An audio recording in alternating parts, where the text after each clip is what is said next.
క్రీస్తునందు కూడి వచ్చినటువంటి ప్రియులైన దేవుని పిల్లలందరికీ ప్రభును రక్షకుడైన యేసుక్రీస్తు వారి శ్రేష్టమైన నామములో నా ప్రత్యేకమైన వందనాలు తెలియజేస్తూ ఉన్నానండి. ప్రియులరా, పరిశుద్ధ గ్రంథంలో నుంచి ఒక చక్కటి ఆలోచనాత్మకమైనటువంటి పాఠాన్ని నేర్చుకోవటానికి దేవుడు మనకిచ్చినటువంటి ఈ గొప్పదైనటువంటి అవకాశాన్ని బట్టి ముందుగా తండ్రి అయినటువంటి దేవునికి కృతజ్ఞతాస్తుతులు చెల్లించబద్దులమై ఉన్నాం. పాఠంలోకి వెళ్ళడానికి ముందుగా ప్రార్థన చేసుకుందామండి. పరలోకమందున్న మా తండ్రి, మీ ఘనమైన శ్రేష్టమైన నామానికి మీ కుమారుడైన క్రీస్తు వారి ద్వారా కృతజ్ఞతాస్తుతులు చెల్లిస్తూ ఉన్నాము నాయన. మా తండ్రి విన్న దేవ, నీ పిల్లలు కేవలం వినివారు మాత్రమై ఉండి తమను తాము మోసపుచ్చుకొనకుండా వింటున్నటువంటి లేఖన ప్రకారం ప్రవర్తించడానికి ప్రతి వారికి మంచి మనస్సును దయచేయండి. చెబుతున్నటువంటి నేను నా సబుద్ధిని ఆధారం చేసుకునక ఈ లోక సంబంధమైన దుష్టుని ఆలోచన చొప్పున మాట్లాడక లేఖనానుసారంగా మాట్లాడడానికి మీ కృపతో జ్ఞానంతో నింపి నడిపించమని త్వరలో మా కొరకు రానయ్యున్న మా ప్రభువును మీ ప్రియకుమారుడైన యేసుక్రీస్తు వారి శ్రేష్టమైన నామములో ఈ మనవలన్నీ కూడా అడిగి వేడుకొనుచున్నాము తండ్రి, ఆమేన్. ప్రియులరా, ఈ సందర్భంలో క్రైస్తవులమైనటువంటి మనం ఈ లోకంలో దేవుని లేఖనానుసారమైనటువంటి జీవన విధానాన్ని మనం కలిగి లేకపోతే మనం పడుతున్నటువంటి ఈ ప్రయాస అంతా కూడా దేవుని ఇష్టానుసారమైనటువంటిదిగా దేవునికి కనపడకపోతే మనం ఎంత కష్టపడినప్పటికీ కూడా క్రైస్తవులుగా మన విశ్వాస యాత్రలో సరైనటువంటి ఫలాన్ని పొందుకోలేనటువంటి వారుగా ఉంటాం మనం. అందుకనే దేవుడు గ్రంథంలో ఎన్నో విషయాలు రాయించి తన పిల్లలు పరిశుద్ధులుగా ఉండాలి, నిర్దోషులుగానే బ్రతకాలి, మరణం తర్వాత నిత్య జీవానికి వారసులు కావాలనేది దేవుని యొక్క ఆలోచన ఉంది. దేవుని ఆలోచన ప్రకారం ఈ రోజున క్రైస్తవులుగా ఉన్నవారు బ్రతకాలని దేవుని గ్రంథం హెచ్చరిస్తూ ఉంది. ఈ రోజున ప్రతి మనిషి కూడా ఎంతో ఆసక్తి కలిగి దేవుని మందిరానికి వస్తున్నారనంటే ఖచ్చితంగా ఏదో ఒకటి దేవుని యొద్ద నుంచి ఆశించే దేవుని నమ్ముకుంటున్నారు. ఈ రోజున సమాజంలో చాలామందిని క్వశ్చన్ చేసి అడిగితే, అమ్మ దేవుని ఎందుకు నమ్ముకున్నారు మీరు అని అడిగి చూడండి. ఆన్సర్, ప్రతి దానికి ఆన్సర్ ఉంటుంది మనిషి దగ్గర. ఈ రోజున దేవుని దగ్గరికి అనగా దేవుని మందిరానికి వస్తున్న ప్రతి వారికి దేవుని వద్ద నుంచి ఏదో ఆశించే దేవుని దగ్గరకు వస్తున్నారు. దేవుని దగ్గర నుంచి మాకేమీ వద్దండి అన్నవారు ఎవరైనా ఉన్నారండి? దేవుని దగ్గర నుంచి మాకు ఎలాంటి ఆశీర్వాదం వద్దు అన్నోళ్ళు ఉంటే ఎవరైనా చేయొద్దండి. అసలు దేవుని దగ్గర నుంచి మేము ఏమి ఆశించకుండానే మేము దేవుని నమ్ముకున్నాము అన్నోళ్ళు ఉన్నారు ఎవరైనా? ఉండరండి ఎవరు కూడా. దేవుడు అంటున్నాడు కదా, భూమి మీద పుట్టినటువంటి మీరందరూ దేహములో ఆత్మ ఉన్నంత వరకు మాత్రమే ఈ లోకంలో ఏదైనా చేయగలుగుతారు. మీరు దేహంలో నుంచి ఆత్మ వెళ్ళిపోయిన తర్వాత ఈ దేహానికి ఈ లోకంలో ఎవరికి పని ఉండదు, ఎవరితో సంబంధం ఉండదు. అంటే ఆత్మ దేహం కలిసి ఉంటేనే ఈ లోకంలో అందరితో మనం కలిసి ఉంటాం. దేహంలో నుంచి ఆత్మ వెళ్ళిపోయిన తర్వాత ఈ దేహంతో ఎవరికి పని ఉండదు. కానీ దేహంలో ఆత్మ ఉన్నంత కాలము బైబిల్ చెబుతున్నటువంటి బోధన విధానాన్ని అలవర్చుకోలేకుండా బ్రతికితే ఈ బ్రతుకు వలన వచ్చేటటువంటి ప్రతిఫలము ఖచ్చితంగా నిత్య నరకమే అని గ్రంథం చెబుతూ ఉంది. మనిషి యొక్క ఆలోచన, మనిషి యొక్క జీవన మనుగడ ఎలా ఉంది ఈ లోకంలోనంటే ఒక్కసారి యాకోబు గారు రాసినటువంటి పత్రికలో 4వ అధ్యాయం 13వ వచనం దగ్గరికి వెళ్ళండి. ఒకసారి మరలా వద్దాం మనం వెనక్కి. యాకోబు గారు రాసిన పత్రికలో 4వ అధ్యాయం 13వ వచనం, నేడైనను రేపైనను ఒకానొక పట్టణమునకు వెళ్ళి అక్కడ 1 సంవత్సరం ఉండి వ్యాపారము చేసి లాభము సంపాదించుకొని. చూశారండి మనిషి ఆలోచన ఎలా ఉందో? మనిషి ఆలోచన ఏంటంటే, ఈ ఊరిలో పని లేకపోతే, ఈ ఊరిలో సంపాదన లేకపోతే కనీసం పొరుగురికైనా వెళ్ళిపోయి పని చేసి కొంత సొమ్మును సంపాదించుకొని కుటుంబ వ్యవస్థను రక్షించుకోవడానికి, కాపాడుకోవడానికి ప్రయత్నం పడుతున్నాడు. అది ఈ లోక సంబంధమైనటువంటి జీవన మనుగడ గురించి మాట్లాడుతున్నటువంటి భావన. కానీ దీని వెనకాల ఉన్నటువంటి సందర్భాన్ని మనం గమనించగలిగితే, సమయమును సంపాదన కోసమే వ్యర్థపరుచుకోవద్దు. సమయము శరీరం కోసమే మీరు సద్వినియోగపరుచుకోవద్దు. సమయము చాలా విలువైంది. దేవుడిచ్చినటువంటి సమయాన్ని దేనికోసం పరిగెడుతున్నావు అనేది మనం ఆలోచించగలిగితే, ప్రియమైన దేవుని వారలారా, బైబిల్ గ్రంథం చెబుతుంది కదా, విశ్వాసులైన ప్రతివారు గమనించవలసినటువంటి చక్కటి మాట దేవుడు ఈ రోజున అడుగుతున్నాడు మిమ్మల్ని. నీ పరుగు గురి యొద్దక ఉరి యొద్దక అనే టాపిక్ మీద కొన్ని మాటలు చూద్దాం. ఎక్కువ వద్దు మనకి, కొన్ని మాటలు చూద్దాం. నీ పరుగు గురి యొద్దక ఉరి యొద్దక. గురి, ఉరి. ఎక్కువగా మనకి ఏది ఇష్టం ఈ రెండిట్లో? ఉరి ఇష్టమా, గురి ఇష్టమా? ఉరి మాకు ఇష్టమని చేతులు ఎత్తండి. ఉరి మాకు ఇష్టం. ఉరి అర్థమవుతున్న మాట మీకు? ఉరి అంటే అప్పుడప్పుడు ఆవేశంలో కొంతమంది స్త్రీలు ఫ్యాన్లు కురేసుకోవటం, అటు ఇటు కురేసుకొని తాళ్ళు కట్టుకొని చచ్చిపోతున్నారు కదా, ఆ ఊరి గురించే. అదేనా? ఆ ఊరేనా ఇది? అందుకనే ఉరి ఇష్టమా, గురి ఇష్టమా? మీకు ఏది ఇష్టం? మీకు? మాకు గురి ఇష్టం అన్న చేతులు ఎత్తండి. మాకు గురే ఇష్టం, ఉరి ఇష్టం లేదన్న చేతులు ఎత్తాలి. ఏమ్మా, ఏంటి గురి దగ్గర పోయి ముగ్గురే ఉన్నారా? మిగతా వాళ్ళంతా ఉరే, మొత్తం ఉరేనేకా? ఏమ్మా, గురి దగ్గరికి వెళ్ళేవాళ్ళు ముగ్గురు ఉన్నారు, మిగతా వాళ్ళు మొత్తం ఉరే. అవునా? మీకు అర్థం కావట్లేదు అనుకుంటే కాన్సెప్ట్. నీ పరుగు, క్రైస్తవుడు అయినటువంటి నీ పరుగు గురి యొద్దకే చేరాలనేది దేవుడి ఉద్దేశం అయితే, గురి యొద్దకు చేర్చబడవలసినటువంటి దేవుని పిల్లలు ఆ గురిని మరిపించి ఉరి యొద్దకు నడిపించడానికి అపవాది ఎన్నో ఎరలేస్తున్నాడు మనకు. సహజంగా ఒక పక్షిని పట్టుకోవాలంటే, ఆ పక్షిని వేటాడేటటువంటి వేటగాడు పక్షికి ఏ ఆహారం అయితే ఇష్టమో ఆ ఆహారాన్ని దానికి ఎరగా వేసి ఆ పక్షిని పట్టుకోవడానికి ఏమొగుతున్నాడు? దాన్ని పట్టగలిగే ఆయుధాన్ని దాని ముందు పెడుతున్నాడు. అలాగే ఒక పక్షిని పట్టాలంటే గింజలు అవసరము, ఒక జంతువును పట్టుకోవాలంటే మాంసం అవసరము, అలాగే నీటిలో ఉన్న చేపను పట్టుకోవాలంటే ఒక ఎర్ర అవసరము. అంటే పక్షిని పట్టుకోవటం మనిషికి అర్థమైంది, జంతువును పట్టుకోవటం మనిషికి అర్థమైంది, నీటిలో ఉన్న చేపలను పట్టుకోవడం కూడా మనిషికి అర్థమైంది. కానీ మనుషులందరినీ పట్టుకోవటం అపవాదికి అర్థమైంది. ఏ మనిషిని ఎలా మార్గం తప్పించి గురి యొద్దకు చేర్చవలసినటువంటి దేవుని పిల్లలందరినీ గురి నుంచి ఉరిలోకి తీసుకెళ్ళటానికి ఏ మనిషికి ఎలాంటి ఎరేస్తున్నాడో మనం బైబిల్ గ్రంథంలోకి వెళ్ళి చూడాలా. ఏమండి, ఒక పక్షిని పట్టుకోవడానికి ఒక ఉచ్చు పెడతాడు. అదే 10 మంది 10 పక్షులు పట్టుకోవాలంటే, అదే 100 పక్షులు పట్టుకోవాలంటే, 100 పక్షుల్ని పట్టుకోవాలంటే 100 ఉరులు పెట్టాల్సిందే, 100 ఉచ్చులు పెట్టాల్సిందే. ఇంకా ఈజీగా టెక్నాలజీ ప్రకారంగా ఇప్పుడు ఆలోచన చేస్తే 100 పక్షులను పట్టాలంటే ఇప్పుడు కొత్త సిస్టమ్ ఒకటి వచ్చేసింది. మళ్ళా ఒక వల పెడుతున్నాడు ఇప్పుడు.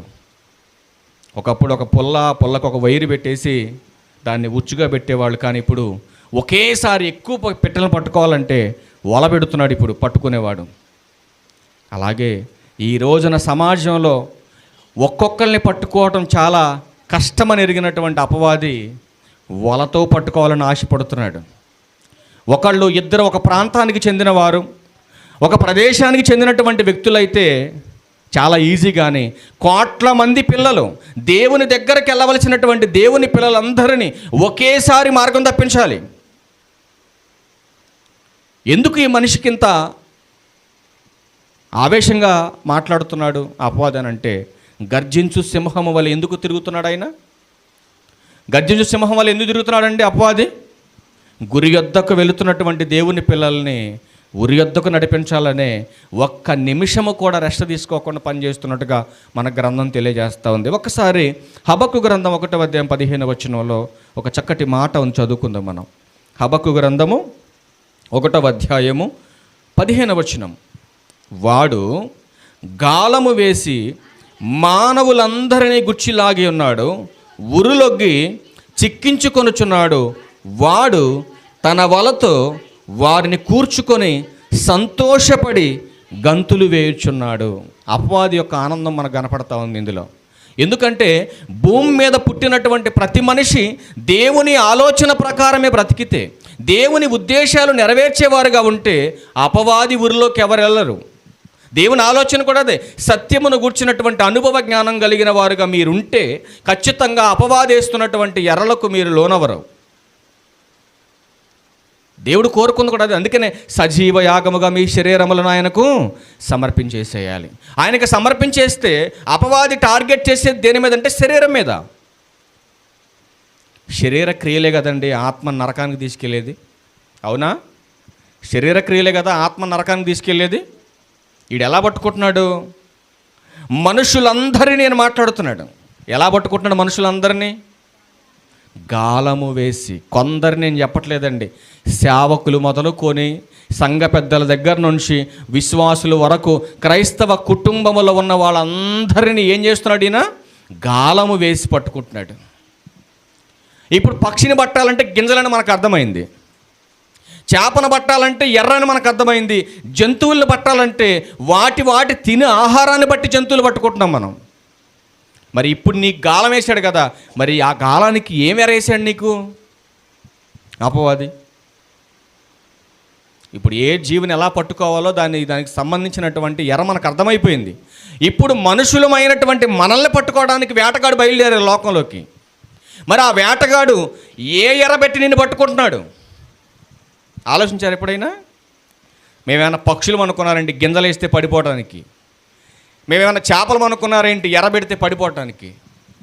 పోని మేమన్నా జంతువులు అనుకున్నారేంటి మాంసం పెడితే పడిపోవటానికి?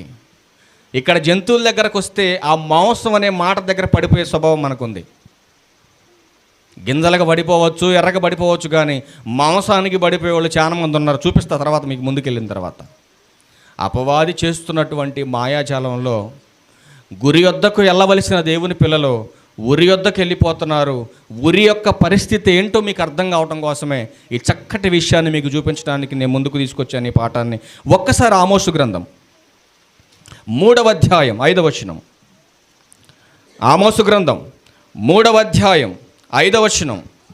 భూమి మీద ఒక్కడును ఎర్ర పెట్టకుండా పక్షి ఉరిలో చిక్కుబడునా? గమనించాలి ఈ విషయం. అసలు ఎర్ర పెట్టకుండా వేట సాగుద్దా? మీరు ఆలోచించాలి. ఏమంటే గాలానికి ఎర్ర పెట్టకుండా చేప పడుద్దా? ఒకవేళ అది పడింది అనుకో, అది అమాయకు చేప అయి ఉండాలి, అవునమ్మా? అసలు గాలం తీసుకొని చేపలు పట్టడానికి వెళ్ళిన వ్యక్తి ఎర్ర లేకుండా వెళ్తాడా? అందుకనే భక్తుడైనటువంటి ఆమోసు గారి ద్వారా చెబుతున్న మాట, భూమి మీద ఒక్కడను ఎర్ర పెట్టకుండా పక్షి ఉరిలో చిక్కబడున. పక్షి గురించి చెబితే మీకు అర్థమవుద్దని ఈ లాంగ్వేజ్లో మాట్లాడుతున్నాడు భక్తుడు. అంటే ఎర్ర లేకుండా పక్షిని పట్టడం ఎంత కష్టమో మిమ్మల్ని కూడా మార్గం తప్పించటం అంతే కష్టం. అంటే మిమ్మల్ని గురి దగ్గర నుంచి ఉరి దగ్గరకు నడిపించాలంటే పక్షికి ఎర్ర ఎంత అవసరమో మీకు కూడా అంతే అవసరం. కానీ ఏ ఎర్రేసి పడగొడుతున్నాడు మనల్ని అందరినీ? కింద వచ్చిన వాళ్ళు ఏమంటున్నాడు? కింద వచ్చిన వాళ్ళు ఏమీయూ పట్టబడకుండా ఊరు పెట్టువాడు వదిలిపెడతాడా? అసలు భూమి మీదకి వచ్చినటువంటి అపవాది, వాడి ఆలోచనలు, వాడి యొక్క విధానం అంతా కూడా ఏంటంటే నాకు దక్కనది వీళ్ళకి దక్కటానికి వీల్లేదు, నాకు దక్కనది వాళ్ళకి దక్కటానికి వీల్లేదు. ఈ రోజున అలాంటి స్వభావాలు గురి దగ్గరికి వెళ్ళవలసినటువంటి పిల్లల్లో ఈ స్వభావం మనకు కనపడుతుందంటే నువ్వు గురి దగ్గరికి వెళ్తున్నావా, ఉరి దగ్గరికి వెళ్తున్నావా? చాలామంది చూడండి, నాకు దక్కంది ఎవరికి దక్కటానికి వీల్లేదు, నేను నాశనమైనా పర్లేదు కానీ వాడు బాగుపడకూడదు. ఆ స్వభావం మనలో ఉందా లేదా? ఉంది. అంటే నువ్వు వెళ్ళేది ఎక్కడికి? ఇప్పుడు గురి దగ్గర కాదు, ఉరి దగ్గర పోతున్నావు నువ్వు. అందుకని చెబుతున్నాడు కదా, ఎర్ర లేకుండా పక్షిని పట్టడం ఎంత అసాధ్యమో అలాగే వేటకెళ్ళినటువంటి వ్యక్తి వేటాడకుండా ఇంటికి తిరిగి రావడన్నది ఎంత కరెక్టో ఈ రోజున గురి దగ్గరకు వెళ్తున్నటువంటి పిల్లల్ని ఉరి దగ్గరకు నడిపిస్తున్నటువంటి అపవాది మీకేస్తున్నటువంటి ఎర్రలేంటో ఆ ఎర్రల ద్వారా మనం ఎలాగైతే వాడికి లోబడుతూ మార్గం తప్పిపోతున్నామో కొన్ని విషయాలు మనం గ్రంథంలో చూడగలిగితే పేతురు గారు రాసినటువంటి మొదటి పత్రికలో 5వ అధ్యాయం 8వ వచనంలో చక్కటి మాట చెబుతున్నారు. చూద్దాం ఆ మాట. పేతురు గారు రాసిన మొదటి పత్రిక 5వ అధ్యాయం 8వ వచనం చూడండి ఏం మాట్లాడుతున్నాడు. ఎందుకంటే వేటగాడు బయలుదేరిపోయాడు ఆల్రెడీ. దేన్ని వేటాడదామని బయలుదేరాడు? పక్షుల్ని, జీవరాశుల్ని కాదు వాడి వేటాడేది. వాడి వేట మనుషులతోనే. అందుకని దేవుడు రాయించాడు కదా, నాయనా గురి దగ్గరకు చేర్చబడవలసినటువంటి నా పిల్లలైన మీతో మాట్లాడుతున్నటువంటి మాట, నిబ్బరమైన బుద్ధి కలిగి మెలకువగా ఉండండి. ఎందుకంటే వచ్చేసాడు వేటగాడు ప్రపంచ దేశాల మీద తిరుగుతున్నాడు ఆయన. ఎందుకంటే నా పిల్లలైనటువంటి మిమ్మల్ని మార్గం తప్పించి గురి దగ్గరకు చేర్చబడవలసినటువంటి మిమ్మల్ని గురి దగ్గరకు తీసుకెళ్ళడానికి బయలుదేరాడు. కాబట్టి నిబ్బరమైన బుద్ధి కలిగి ఉండాలి. ఆ నిబ్బరమైన బుద్ధి కలిగిన మీరు మెలకువ కలిగి ఉండాలి అని మాట్లాడుతున్నాడు. దేనికోసం? చదువమ్మా. మీ విరోధి అయిన అపవాది గర్జించు సింహము వలె ఎవరిని మింగుదునా అని వెదకుచూ తిరుగుచున్నాడు. ఎవరి విరోధి? మీ విరోధి అని మాట్లాడుతున్నాడు దేవుడు. మీకు విరోధి ఎలా అయ్యాడైనా? అపవాది మనకు ఎలా విరోధి అయ్యాడండి? ఎట్లా మనకి విరోధి అయినా? మీ ఆస్తి ఏమైనా సగం రాయించుకున్నాడా? మీ ఆస్తిని ఏమైనా అడిగాడా? మీకున్న అధికారం ఏమైనా కోరుకున్నాడా? దేనివల్ల అతనికి మనకి విరోధం వచ్చేసింది? అపవాదికి మనకు చెప్పగలరు ఎవరైనా? దేనికి మనకి విరోధం ఆయనతో? ఇప్పుడు మన పక్కింటి వాళ్ళతో విరోధం అంటే ఏదో చిన్న చిన్న విషయాల్లో విరోధం వస్తుంది మనకి. కానీ అసలు ఆడెవడో, ఎక్కడి నుంచి వచ్చాడో, ఎందుకు వచ్చాడో ముక్కు ముఖం తెలియనటువంటి వ్యక్తితో విరోధం అని దేవుడు చెబుతున్నాడు. ఎక్కడి నుంచి వచ్చాడనంటే అది కూడా తెలియదు మీకంటే, పరలోకం నుంచి వచ్చాడు. ఎందుకు వచ్చాడు భూమి మీదకి? పరలోకం నుంచి భూమి మీదకి ఎందుకు వచ్చాడు? వచ్చాడు. వచ్చినటువంటి వ్యక్తి మాకు విరోధం ఏంటి? నెట్టేసింది ఎవరు? దేవుడు కదా. దేవుడు నెట్టేస్తే దేవుని మీద విరోధం ఉండాలి. మరి అదేంటి మనతో విరోధం ఏంటాడికి? ఏమ్మా, దేనికోసం విరోధం? చూస్తారు ఒకసారి, బైబిల్ తీసి చూడండి ఒకసారి. హెబ్రీయులకు రాసిన పత్రిక. ఎందుకో విరోధం ఇది తెలియాలి ఈ మాట. హెబ్రీయులకు రాసిన పత్రిక 2వ అధ్యాయం 5వ వచనం. ఎందుకు విరోధమో మీకు చూపిస్తున్న ఈ మాట. మనము మాట్లాడుచున్న ఆ రాబోవు లోకమునకు ఆయన దూతలకు లోపరచలేదు. గమనించాలి ఈ మాట. ఎవరికి ఇవ్వలేదు? ఎప్పటి నుంచో కోట్లాది సంవత్సరాల నుంచి నీ సింహాసనం ముందే ప్రధాన దూతగా ఉన్నటువంటి నాకివ్వనటువంటి సింహాసనం కొన్ని వందల వేల కోట్ల సంవత్సరాల తర్వాత ఒక భూమిని, ఆ భూమిలో సకల జీవరాశులను, ఆ జీవరాశులను అనుభవించడానికి ఒక మానవ నిర్మాణమైనటువంటి ఒక మానవుని తయారు చేసుకొని మట్టిలో నుంచి పుట్టినటువంటి ఈ నిర్జీవమైనటువంటి దేహంలో ఉంచినటువంటి ఆత్మకు కొన్ని దినాల తర్వాత మరణాన్నిచ్చి, ఆ మరణం తర్వాత పునరుత్థానాన్ని వాళ్ళ కలగజేసి పరలోకం అనే మహాలోకానికి వారసత్వాన్ని ఇవ్వాలన్న ఆలోచన నీకుంది. దేవదత్త నోరు తెరిచి అడగలేదండి దేవుణ్ణి, నీ తర్వాత నాదే అధికారం అని. హృదయంలో అనుకుంది అంతే. మొదటి స్థానంలో నేనున్నాను కాబట్టి దేవుడి తర్వాత నెక్స్ట్ స్థానం నాదే అనుకుంది. అలా అనుకున్నందుకే దేవుడు ఏం చేశాడంటే, నిమిషము కూడా నిలబట్టడానికి అర్హత లేదు నీకు, ఇక్కడ వెళ్ళిపోమన్నది. ఇంకంతే, తోసాడు పక్కకి. వెళ్ళిపోయింది అనుకున్నది. వెళ్ళలేదండి. దేవుని దూతల మీద తిరుగుబాటు చేసింది. గెలవాలనుకుంది, గెలవలేక ఓడిపోయింది. ఒక సైన్యాన్ని, ఒక టీంని ఏర్పాటు చేసుకుంది పరలోకంలో. కొంతమందిని టీంని తన వైపు మళ్ళించుకొని దేవుని దూతల మీద తిరుగుబాటు చేయాలనుకుంది. ఓడిపోయింది, నెట్టివేయబడింది కిందకి. అలా నెట్టివేయబడినటువంటి దేవదూత ఈ రోజున గర్జించు సింహంలాగా తిరుగుతుంది భూమి మీద. అంటే ఎందుకు తిరుగుతున్నాడు? గురి దగ్గరకు చేరవలసినటువంటి పిల్లలు, అనగా పరలోకం చేరవలసినటువంటి పిల్లల్ని ఉరి అనే నరకానికి తీసుకెళ్ళటానికి వెతుకుతూ తిరుగుతున్నాడు. ఎవ్వరు పరిశుద్ధులుగా ఉన్నారు? వెతకాల్సిన అవసరం ఏముంది? ఇన్ని లక్షల కోట్ల మంది పరిశుద్ధులు అయితే వాడు ఎతికే పనేముంది? ఎతకాల్సిన అవసరం ఉందా? అంటే ఈ రోజున వెతుకుతూ తిరుగుతున్నాడంటే నిజంగా కనబడుతున్న వాళ్ళందరూ పరిశుద్ధులైన క్వాలిటీ కలిగిన వాళ్ళేనా? మీరు ఆలోచించాలి ఈ విషయాన్ని. రెండవది ఏమంటున్నాడు ఆయన? ఎవరిని మృంగుదునా అని తిరుగుతున్నాడు. మింగే స్వభావం దేంది? ఏమ్మా, మింగే స్వభావం దేంది? పాము. ఏ పాము అది? ఏ పాము అది? మింగే పాము. ఏ పాము అయినా మింగుద్ది, అది చెప్పాలి మీరు. దేన్నైనా మింగగలిగేది కొండ సిలువ, అవునా? పాము స్వభావం ఏంటంటే మింగే స్వభావం దాన్ని. ఆదిలో ఆదాము అవ్వల దగ్గరకు వచ్చినప్పుడు అపవాది యొక్క ఆకారం ఎలా కనపడింది? సర్పము వలె కనపడింది. సర్పము కాటేస్తే ఎంత భయంకరంగా ఉంటుందో అపవాది కాటేస్తే కూడా అంతే ప్రమాదకరంగా ఉంటుంది. గమనించాలి ఈ విషయాన్ని. అందుకే దేవుడు మరొక విషయాన్ని గ్రంథంలో రాయించి మాట్లాడుతున్నటువంటి చక్కటి మాట చూడగలిగితే, ఒకసారి యోహాను గారు రాసిన మొదటి పత్రిక, మనుషులకు ఎలాంటి ఎరలేస్తున్నాడో ఒకసారి చూడాలి. గురి దగ్గరకు చేరవలసినటువంటి దేవుని పిల్లల్ని ఉరి దగ్గర నడిపించడానికి ఎవరెవరికి ఎలాంటి ఎరలేస్తున్నాడో మీరు గమనించగలిగితే, యోహాను గారు రాసిన మొదటి పత్రిక 2వ అధ్యాయం 15-16 వచనాలు. ఈ లోకమునైనను లోకములో ఉన్న వాటినైనను ప్రేమింపకుడి.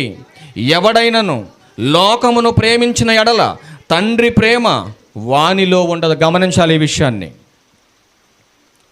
గురి దగ్గరకు చేరవలసినటువంటి మన ఈ ప్రయాణంలో, ఈ పరుగులో మనం కుడికి కానీ ఎడమకు కానీ తొలగకూడదు.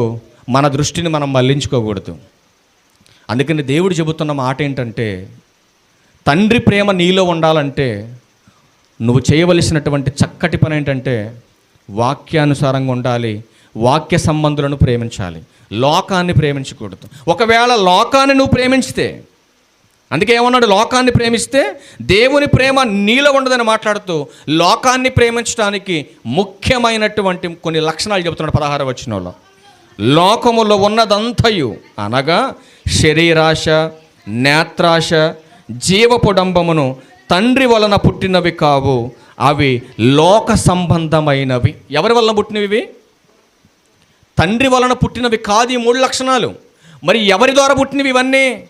లోక సంబంధమైనవి మాట్లాడుతున్నాడు. లోకాధికారి వల్ల, లోకాధికారం కలిగినటువంటి లోకాధికారి వల్ల పుట్టినటువంటివి. అంటే గురి దగ్గరకు వెళ్ళవలసినటువంటి దేవుని పిల్లలందరినీ ఉరి దగ్గరకు నడిపించాలంటే మనిషిని ఈజీగా పడగొట్టే 3 లక్షణాలు మనకు కనపడుతున్నాయి ఇక్కడ. ఈ 3 లక్షణాలు ప్రతి మనిషి ఏదో ఒక ఎరేసి పడగొడుతున్నాడు. ఇక్కడ కూర్చున్న మనందరిలో కూడా ఈ 3 లక్షణాల్లో ఏదో ఒక లక్షణం మనందరిలో ఉంది.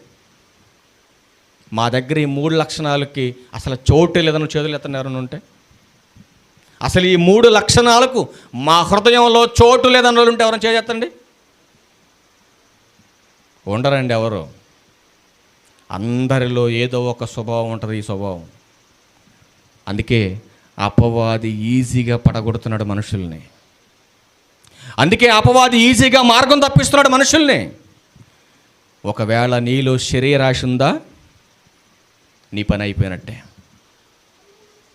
నేత్రాశ ఉందా నీకు, ఈజీగా పడగొడతాడు. బాప్తీసనానికి ముందు అందరిలో విపరీతమైనటువంటి భయంకరమైన వ్యాధులు ఉన్నాయి. ఈ 3 వ్యాధులు మనుషుల్లో. ఈ వ్యాధికి మందేసి ప్రభు సంఘంలో తీసుకొచ్చాడు. సంఘంలో తీసుకొచ్చినటువంటి మనం వాటి వైపు తిరిగి వెళ్లకుండా ఉండటం కోసమే సత్యమును గూర్చిన అనుభవ జ్ఞానాన్ని సంపాదించమన్నాడు.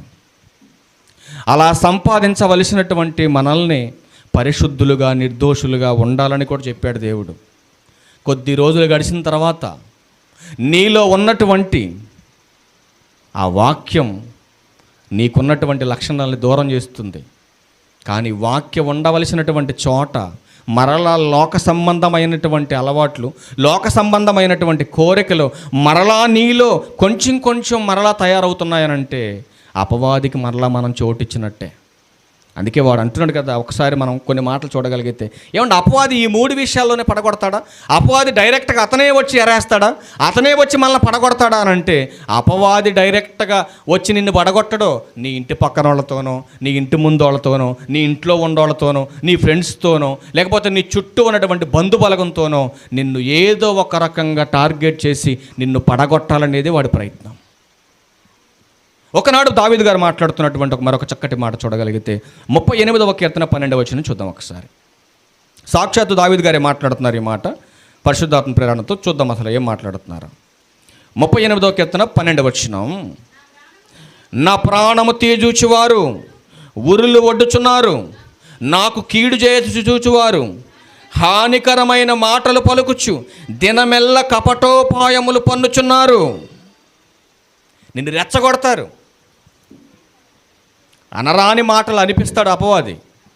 నీ సహనాన్ని పరీక్షించడానికి ఎన్నో మాటలు నీ మీద విసురుతాడు. ఒకానొక రోజు ఇదే సిచ్యువేషన్ నాకు ఎదురైందండి. ఒక ఆయన నోటుకొచ్చినట్టు తిట్టాడు నన్ను, అయినా కూడా నేనేం మాట్లాడలేదు. నా చుట్టూ ఉన్నోళ్ళు కూడా ఎందుకు అసలు ఇలా సైలెంట్గా ఉన్నాడు ఈ మనిషి, అంటే ఈ మనిషి ఏదో తప్పు చేశాడు కాబట్టి ఈ మనిషి సైలెంట్గా ఉన్నాడు, అసలు తప్పు చేయకుండా జోకు మాట్లాడితే ఒప్పుకోడు మావాడు, ఏంది ఇలా బూతులు తిడుతున్నా కూడా సైలెంట్గా ఉన్నాడు ఏంటి అంటే ఈడేదో తప్పు చేశాడు కాబట్టి ఆడ తిడుతున్నాడు అనుకొని ఒక్కళ్ళు కూడా నాకు సపోర్ట్ చేయలే. చివరికి నన్ను కట్టుకున్నటువంటి నా భార్య కూడా ఏమన్నదంటే, నువ్వేదో తప్పు చేసి ఉంటావు అందుకే ఆయన అంత మాట్లాడుతున్నా, నువ్వు సైలెంట్ కూర్చున్నావు అన్నది. నేను ఒకటే అన్నా, నేను తప్పు చేశానో లేదో నాకు ఆ దేవునికి తర్వాత మూడో వ్యక్తికి తప్ప ఎవ్వరికీ తెలియదు. దేవుడు ఉన్నాడు, ఆయన వింటున్నాడు ఖచ్చితంగా. సరైనటువంటి సమయంలో సరైనటువంటి తీర్పు జరిగించే జీవం కలిగినటువంటి దేవుడు. ఒకే మాట చెప్పేసి నేను డ్యూటీకి వెళ్ళిపోయాను. ఇక నిజంగా దేవుడు ఎంత గొప్పోడంటే ఆశ్చర్యాన్ని కలుగుతుంది. ఒక్కోసారి మనల్ని పరీక్షించడానికి, మన సహనాన్ని చెక్ చేయడం కోసమే కొన్ని మన మీదకి వచ్చి పడతా ఉంటాయి. అప్పుడప్పుడు సహించాలి మనం, మన ఓర్పు అప్పుడే తెలిసింది బయటకు వస్తుంది. శ్రమలు అంటే ప్రత్యేకంగా రోగంతో వచ్చే శ్రమలే కాదు, వీళ్ళ ద్వారా కూడా వచ్చే శ్రమలు ఉంటాయి. అందుకని భక్తుడైన దావీదు గారు చెబుతున్నాడు కదా, నా ప్రాణం తీజూచువారు ఏమొగ్గారు, ఊర్లొగ్గారు. ఎప్పుడు దొరుకుతాడా ఏసేయాలని చూస్తున్నారు ఆయన్ని. అపవాది పని ఇది, దేవుని పని ఇది. అపవాది పని ఏంటి, ఏదో ఒక రకంగా నిన్ను ఈ లోకంలో నుంచి వేరు చేసేయాలి, దేవుని పరిశుద్ధమైనటువంటి ప్రవర్తనలో నుంచి నిన్ను మార్గం తప్పించాలి, నరకానికి తీసుకెళ్ళాలి వాడి పని అది. నీ బంధువుల్లో నుంచి శత్రువులు వస్తారు, నీ కుటుంబంలో నుంచి శత్రువులుగా తయారవుతారు, నీ ఇరుగు పొరుగు వారిని శత్రువులుగా మారిపోతారు. ఎందుకు మారుతున్నారు వీళ్ళందరూ శత్రువులుగానంటే, నిన్ను డిస్టర్బ్ చేయాలి, నిన్ను డిస్టర్బ్ చేయాలి. మరొక మాట చూద్దాం ఒకసారి. 119వ కీర్తనలో 111వ వచనం చూడండి. 119వ కీర్తనలో 111వ వచనం చూడండి. 119వ కీర్తనలో 111 చదువమ్మా. 110 నన్ను పట్టుకొనుటకై భక్తిహీనులు ఉరియొడ్డిరి, అయినను నీ ఉపదేశముల నుండి నేను తొలగి తిరుగుటలేదు. అంటే ఎన్ని కష్టాలు వస్తున్నా, ఎన్ని శోధనలు వస్తున్నా, ఎన్ని బాధలు వస్తున్నా, ఎవరు నోటుకొచ్చినట్టు నా మీద మాట్లాడుతున్నా, నా మీద ఎన్ని కుట్రలు చేసినా, ఎన్ని దారుణమైనటువంటి పరిస్థితులు నాకు ఆటలింపజేస్తున్నా, నేనేం చేయట్లేదు, వాళ్ళలా నేను మాట్లాడట్లేదు, వాళ్ళలా నేను ప్రయత్నం చేయట్లేదు. కానీ నేను చేసే పనుల్లో ఒక్కటే నీ శాసనములను అనుసరించి బ్రతుకుతున్నా ఈ భూమి మీద అంటున్నాడు ఆయన. నిజంగా గురి దగ్గరికి వెళ్ళే ఆలోచన కలిగిన వాడు ఇలాంటివన్నీ పట్టించుకోడండి. ఆ ఎల్లం మట్టంది, పుల్లం మెట్టంది, ఎంకం మెట్టంది, శుభం మెట్టంది, ఇవన్నీ అవసరం మనకి? నీకు వినపడలేదు, ఎవరో విన్నారు, నువ్వు లేనప్పుడు ఇది అన్నారని చెప్పారు నీకు వచ్చి, ఎందుకు నీకు అంత ఆవేశం? ఎందుకు? నువ్వు వినలేదుగా, నీకెందుకు అంత ఆవేశం? పోనీ ఆమె ఏదో అన్నది ఏం గురించి, నువ్వు వెళ్ళి చెబితే నీకేం ఒరిగిద్ది? అప్పుడు వచ్చి ఏమైనా వస్తుందా లాభం?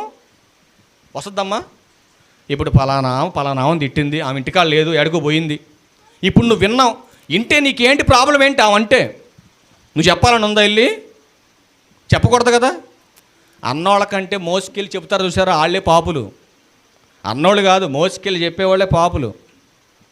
అందుకే దేవుడు అంటున్నాడు కదా, ఏ రీతిగా అయినా అపవాది మిమ్మల్ని మార్గం తప్పించే ప్రయత్నాలు చేస్తాడు, కాబట్టి నిబ్బరమైన బుద్ధి కలిగి ఉండండి అన్నాడు. నీ బుద్ధి ఎప్పుడు బయటపడుతుందో తెలుసా? మంచోడు బుద్ధి అంటే ఎక్కడో బయటపడుతుందని పెద్దోళ్ళు చెబుతారు. ఎక్కడది చెప్పాలా? తిండికాడ. అవునా? మంచోడు బుద్ధి ఎప్పుడు బయటపడద్దమ్మా? తిండికాడ దొరికిపోతారు దొంగలంతా.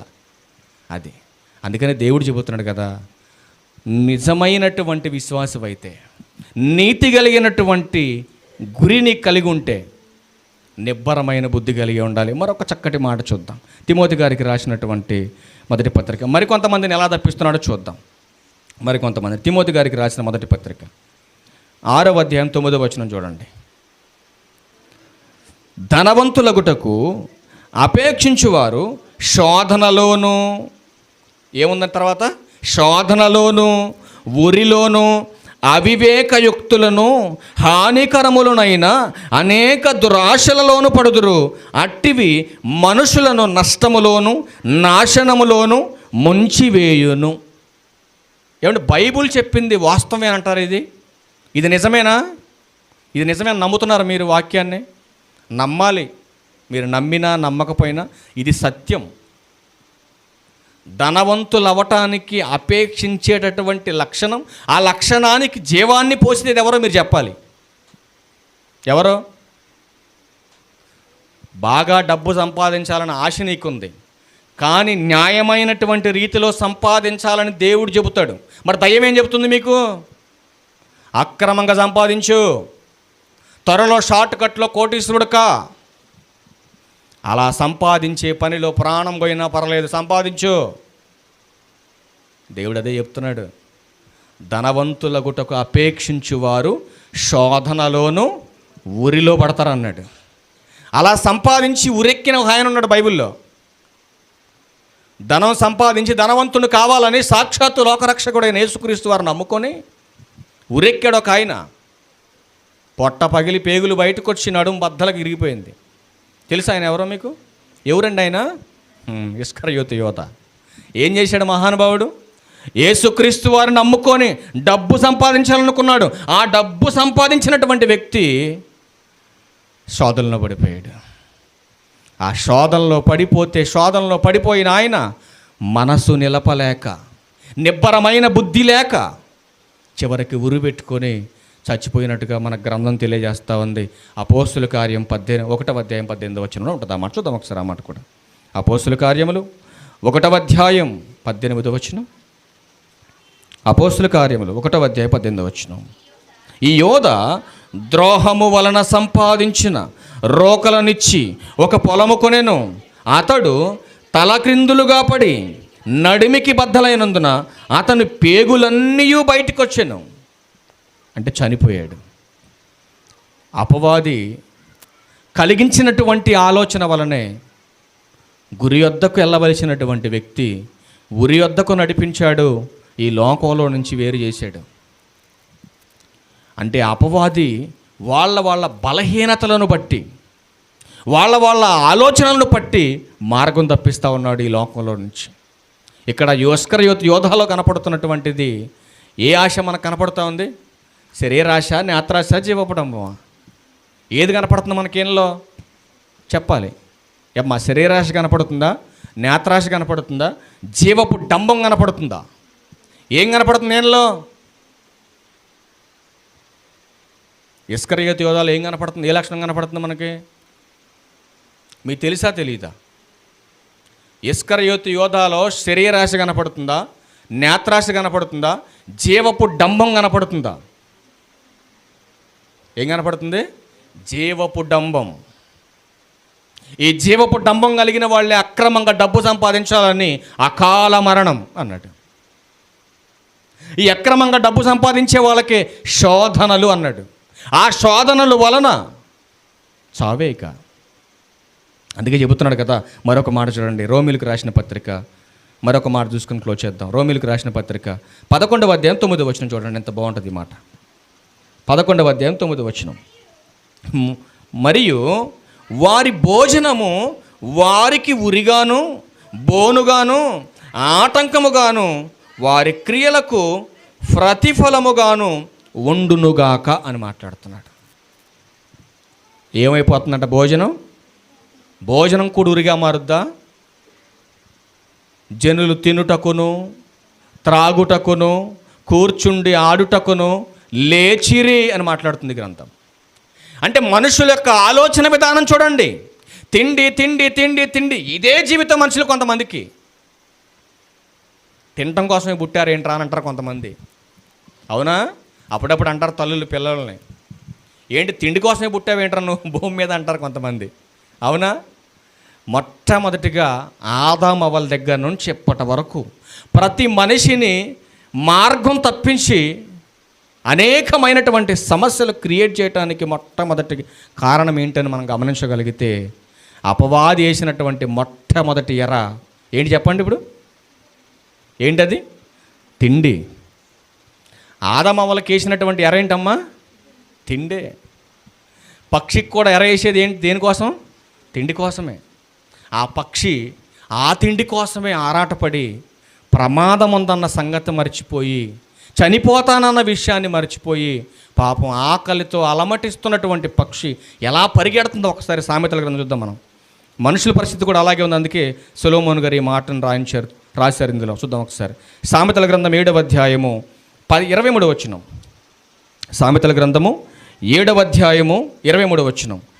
తనకు ప్రాణహానికరమైనదని ఎరుగక ఉరి యొద్దకు పక్షి త్వరపడినట్లు. చూసారండి, ఆకలితో ఉన్నటువంటి పక్షి ఆహారం కోసం వెతుకుతూ ఉంటుంది బయట. ఆ ఆహారం కోసం వెతుకుతున్నటువంటి పక్షిని పట్టుకోవాలనే ఆలోచన వేటగాడిలో ఉంది. ఆ వేటగాడు పక్షిని పట్టాలంటే దానికి ఎరయ్యాలి, దానికి ఆ ఇష్టమైన ఆహారాన్ని పెట్టాలి, దానికి ఇష్టమైన ఆహారాన్ని పెట్టాలి. దానికి ముందు ఉరొగ్గాలి, ఉచ్చు పెట్టాలి. మన భాషలో దాన్ని ఏమంటారు? ఉచ్చు దానికి. కానీ ఆ ఉచ్చులో పడిన తర్వాత దానికి అర్థమవుతుంది ఇది ఉరి అని. ఆహారం తింటదండి పక్షి, వెళ్ళి తినగలుగుద్దా? తినే లోపే ఆ ఉరిలో పడిపోద్దండి వెళ్ళిపోయి. అందులో పడి గిజగిజలు ఆడి కొట్టుకునేటప్పుడు అర్థమవుతుంది, అయ్యో ఆకలి ఎంత ప్రమాదాన్ని తీసుకొచ్చింది నాకు. ఈ రోజున మనిషి చేస్తున్నటువంటి పాపాలకు ముగింపు వచ్చిన రోజు మీకు అర్థమవుతుంది. అయ్యో నేను చేసినటువంటి తప్పు ఇదిగో నాకు ఈ శిక్షను తీసుకొచ్చి పెట్టింది. నిజమే కాబోలు దేవుడు చెప్పింది. ఇదిగో శరీరాశకు నేను దూరంగా ఉండాలి, ఇదిగో నేత్రాశకు నేను దూరంగా ఉండాలి, ఇదిగో జీవపు డంబానికి నేను దూరంగా ఉండాలి. ఈ 3 లక్షణాలు కలిగిన వాళ్ళను ఈజీగా ఉరి దగ్గర నడిపిస్తున్నాడు అపవాది. అందుకనే సొలొమోను గారు మాట్లాడుతూ ఈ మాట అంటున్నారు కదా, నాయన తన ప్రాణానికి హానికరమైనదన్న సంగతి మర్చిపోయి పక్షి ఎలాగైతే త్వరపడి వెళ్ళిపోతుందో అలాగే వాని గుండెను అంబు చీల్చు వరకు వాడు దాని వెంట పోయెను. దేని వెంట పోయాడు? శరీరాశ కలిగినోడు గురించి చెబుతున్నాడు. జారా స్త్రీ దగ్గరికి, అంటే జారత్వానికి, వ్యభిచారానికి లోనైనటువంటి స్వభావం మీలో ఉంటే మీ గుండెను అంబు చీల్చేంత వరకు మీకు తెలియదు అంటున్నాడు. అంటే ఏదో ఒక రోజున జరుగుద్ది ఈ పరిస్థితి. ఒక ఆయన అన్నాడు కదా ఒక చక్కటి మాట. ఏంటి సామెతనంటే, ఎవరైనా నిప్పుల్ని ఒళ్ళో పట్టుకెళ్తారమ్మా? పట్టుకెళ్ళగలుగుతారు ఎవరైనా? పట్టుకెళ్ళడం ఎంత కష్టమో అలాగే నెక్స్ట్ నిప్పుల మీద చెప్పులు లేకుండా పాదాలు అటు ఇటు నడిపామనుకోండి, దాని మీద పాదాలు కమలకుండా ఉంటాయా? ఖచ్చితంగా కాలిపోతాయండి.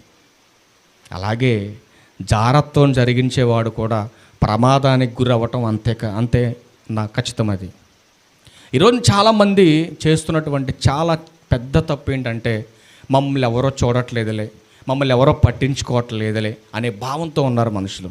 ఇదే సొలొమోను గారు ఒక చక్కటి సామెత మాట్లాడాడు. ఏంటంటే, ఆకాశములో పక్షి జాడ, నడి సముద్రమున పడవ జాడ, బండ మీద సర్పము జాడ కనుగొనవాడు ఎవడో అన్నట్టు.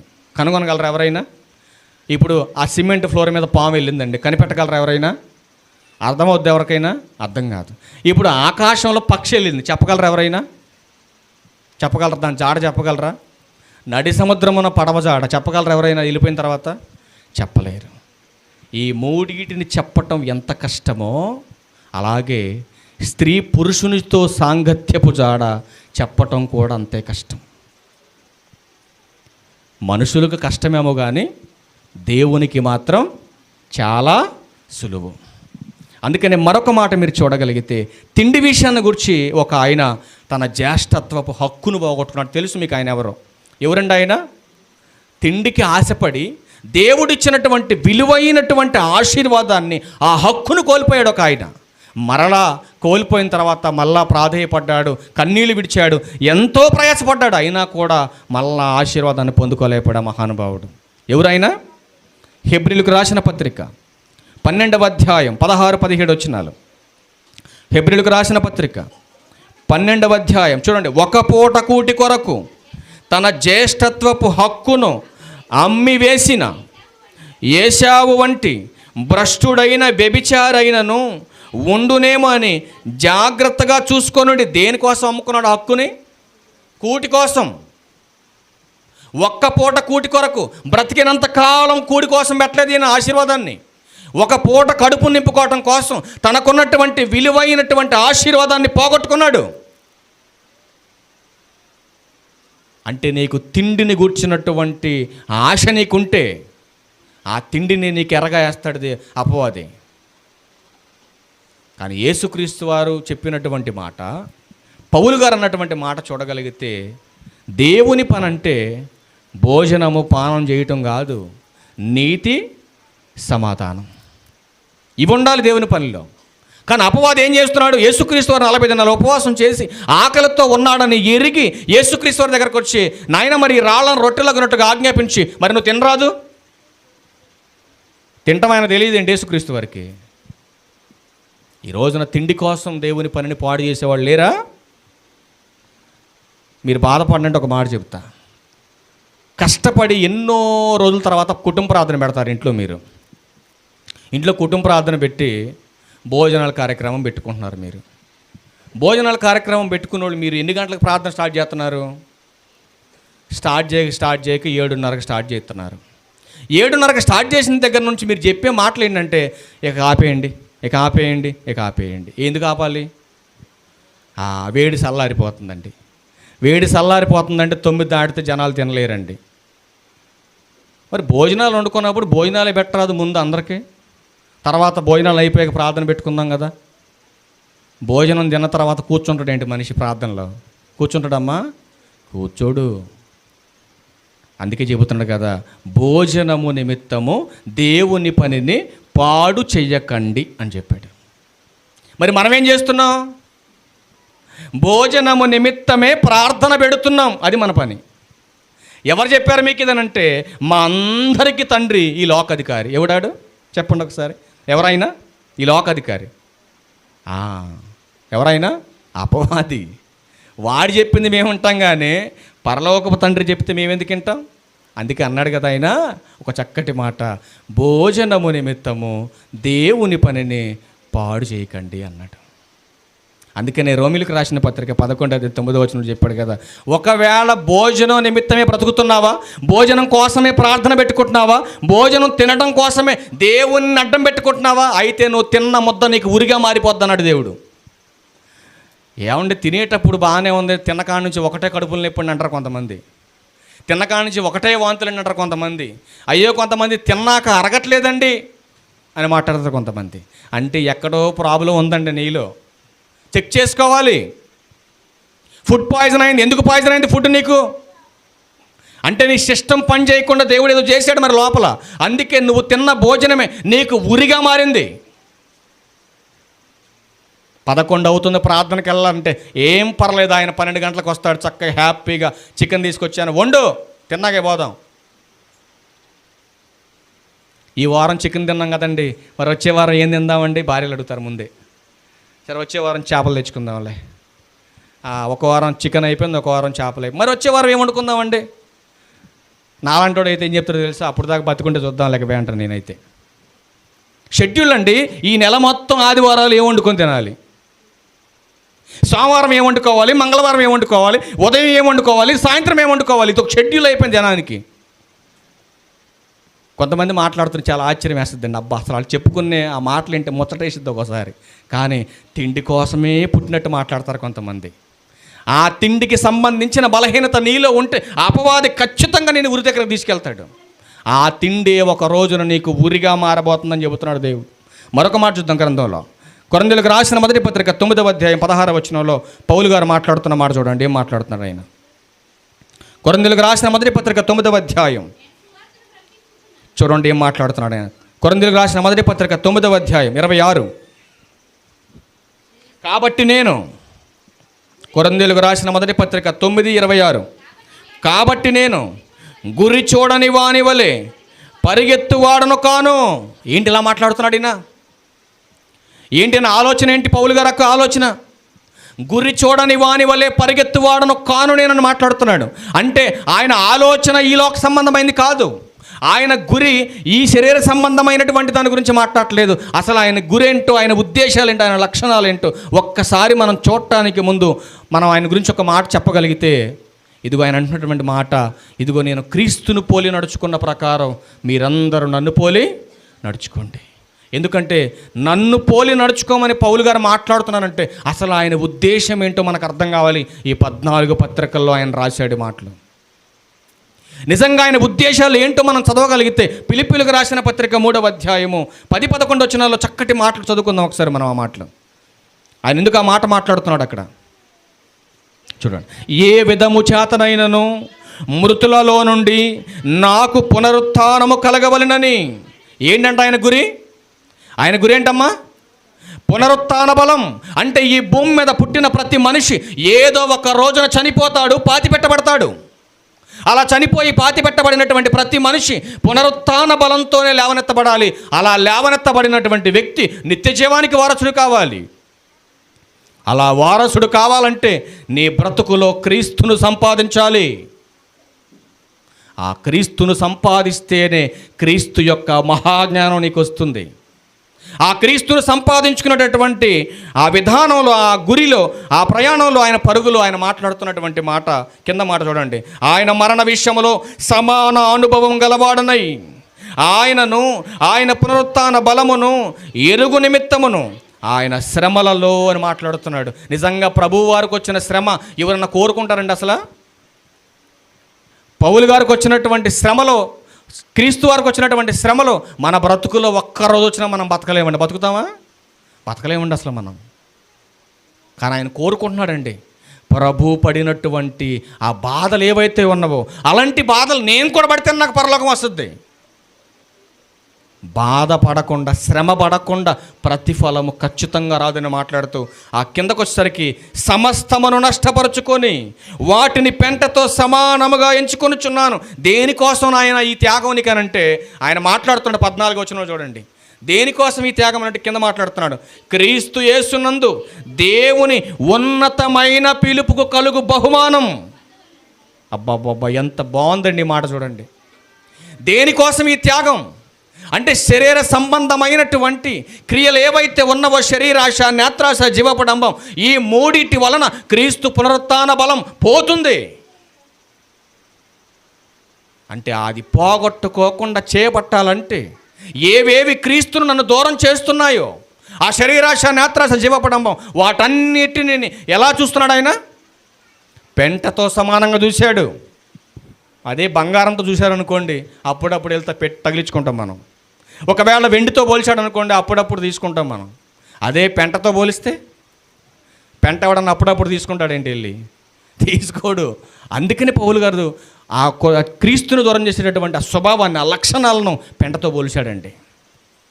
దేనికోసం పోల్చారు పౌలు గారు అంటే 14 అదే చెబుతున్నాడు ఆయన. క్రీస్తు యేసునందు దేవుని ఉన్నతమైన పిలుపునకు కలుగు బహుమానం పొందవలెనని గురి యొద్దకే పరిగెడుతున్నాను. ఉరి యొద్దకు పోయే లక్షణాలను పెంటతో సమానంగా ఎంచుకున్నానని మాట్లాడుతున్నాడు. నిజంగా నీలో పౌలు గారికి ఉన్నటువంటి భక్తి, పౌలు గారిలో ఉన్నటువంటి విశ్వాసం, ఆయనలో ఉన్నటువంటి తెగింపు, త్యాగం నీకుంటే నీ పరుగు గురి యొద్దకు వెళ్తుంది, కానీ ఉరి యొద్దకు వెళ్ళదు. ప్రియమైన దేవుని వారులారా, గురి యొద్దకు వెళ్ళాలని పరిగెడుతున్నటువంటి దేవుని పిల్లలకి ఇలాంటి శరీరాశలు, నేత్రాశలు, జీవపడంబాలని ఎరేసి ఉరి దగ్గరకు నడిపిస్తున్నాడండి అపవాది.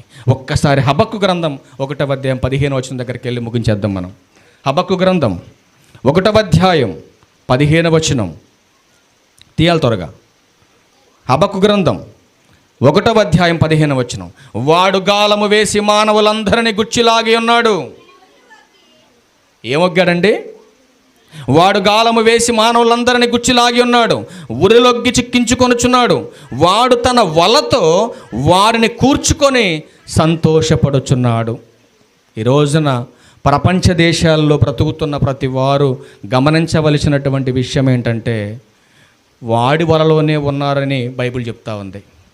వల అంటే ఇంగ్లీష్లో ఏమొస్తుందండి? నెట్. ఈరోజు నెట్ అన్నోడు చేతులు ఎత్తండి ఒకసారి. మేము నెట్ వాడుకోవట్లేదు అని చేతులు ఎత్తండి ఎవరైనా ఉంటే. చిన్న పిల్లల దగ్గర నుంచి వృద్ధుల వరకు అందరినీ అపవాది ఏం చేశాడంటే నెట్లో బంధించాడు. అవునా? ఏ నెట్ అది? ఇంటర్నెట్ కావచ్చు, ఫైబర్ నెట్ కావచ్చు, ఏ నెట్ అయినా కావచ్చు. అందరం ఈ ప్రపంచ దేశాల్లో బ్రతుకుతున్న వాళ్ళందరినీ వాడి నెట్లోనే పెట్టుకున్నాడు.